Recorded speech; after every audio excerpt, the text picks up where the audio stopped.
Hi, everyone. Welcome to another episode of our conversation. I'm Sue with my partner is Jake. Hello, everybody. I'm Jake, and welcome to our channel. Do you know what our topic today is? Well, I'm not so sure, but guess it would be about hobbies. You're correct, Jake. Wow, I'm so smart! Ha ha!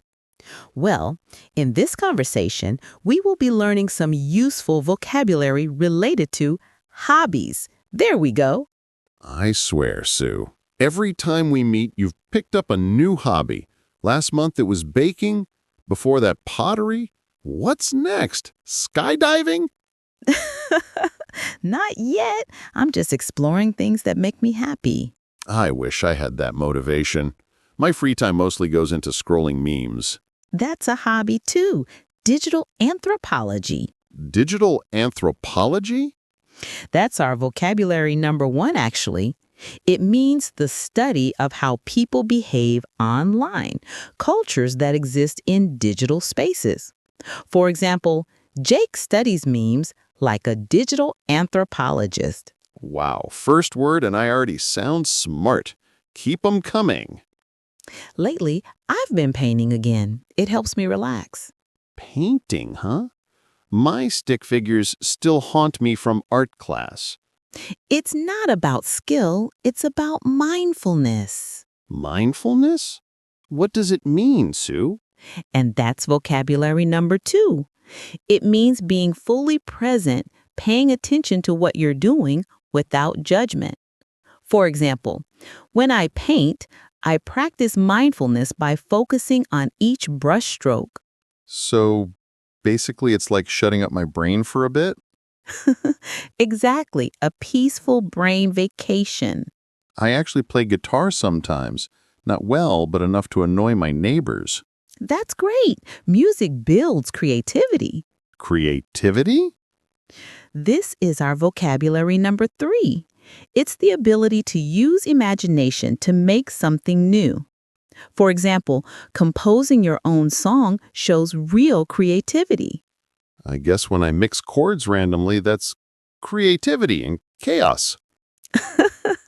Chaos counts too. Art doesn't have to be perfect. I've also started weekend photography walks. The light after rain is beautiful. You're so artistic, Sue. I usually just take selfies with bad lighting. That's where composition comes in. Composition? What is it? Jake, this is our vocabulary number four.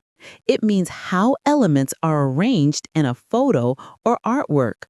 For example, a good photographer thinks about composition like balance and focus. So, my tilted selfies are just experimental composition? Exactly. You're a misunderstood artist.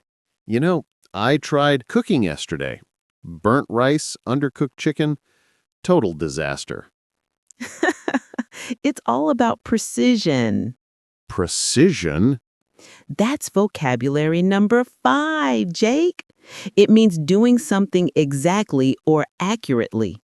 For example, baking requires precision when measuring ingredients. My pinch of salt might have been a handful. That's passion, not precision.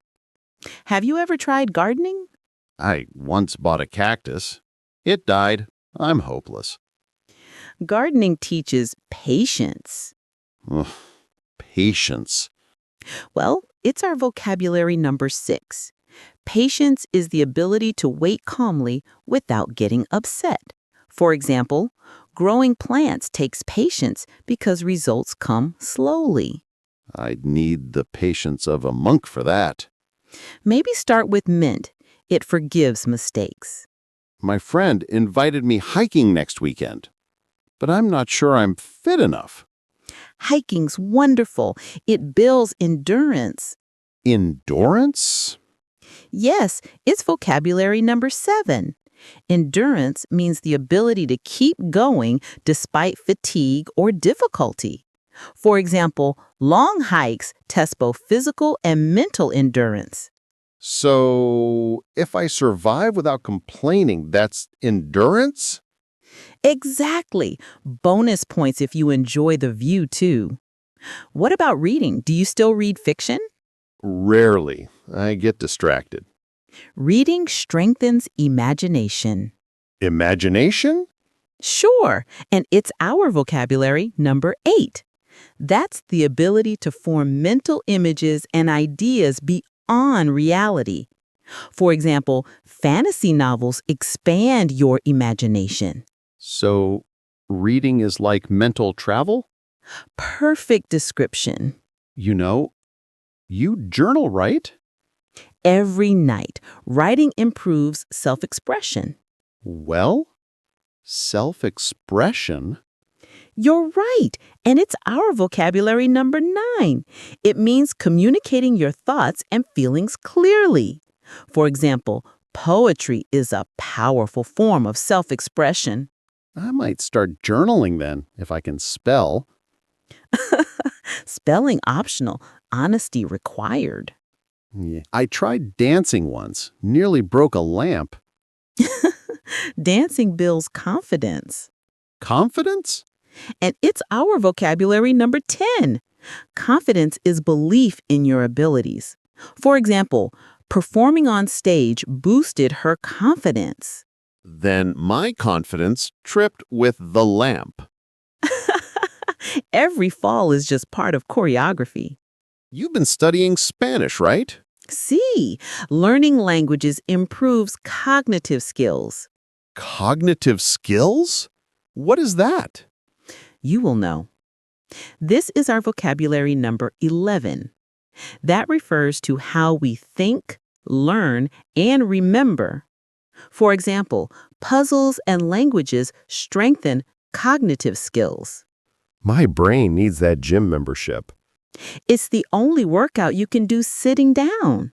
My sister volunteers at an animal shelter. I admire that. That's compassion. Compassion? Yeah, it's our vocabulary number 12. It means deep sympathy and desire to help others. For example, feeding stray dogs shows compassion. I'd love to do that too. Animals make me soft. That softness is strength. I collect old Ruby posters. Does that count as a hobby? Definitely, that shows curiosity. Curiosity. This is vocabulary number 13.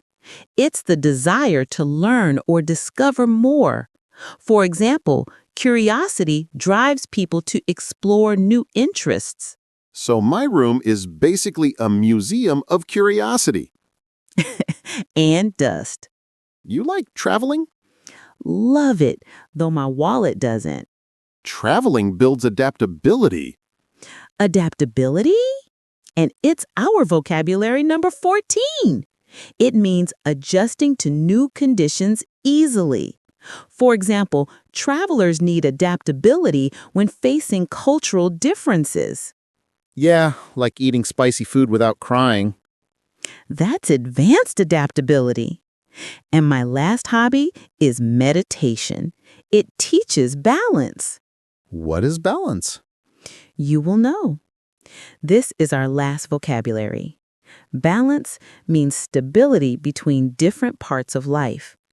For example, meditation helps maintain balance between work and rest. So the goal is to be calm but not boring? Exactly.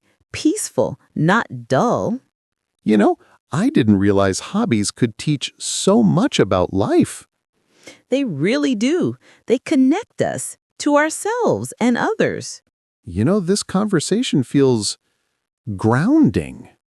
That's what hobbies do, make life richer and more colorful.